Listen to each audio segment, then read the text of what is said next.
കുറിച്ചിട്ട് ഒരു പാട്ട് പാടി തരാൻ പോണ്. അപ്പൊ ആ പാട്ട് എന്താണ്? അയ്യോ, ഇപ്പൊ 4 മണിയായി, ഒരു പൂ പൂത്തുണ്ട്. അപ്പൊ ഇതായിരിക്കും 4 മണിപ്പൂവാണ്. കറക്റ്റ്. അപ്പൊ വരും, നമുക്ക് പാട്ട് കേൾക്കാം.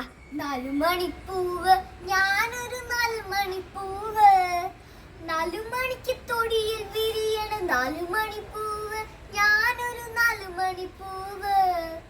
എന്നും പ്രഭാതത്തിൽ എല്ലാ പൂക്കളും മണ്ണിൽ വിരിയുമ്പോൾ ഞാൻ വിരിയുന്നത് എന്നും വൈകുന്നേരം 4 മണിക്കാണേ. ഇത്തിരി നേരം ജീവിച്ച നാളും ഒത്തിരി ഭംഗിയോടെ ഞാൻ വിരിയുമ്പോൾ കുട്ടികൾക്കെല്ലാം സന്തോഷമേകിടണം.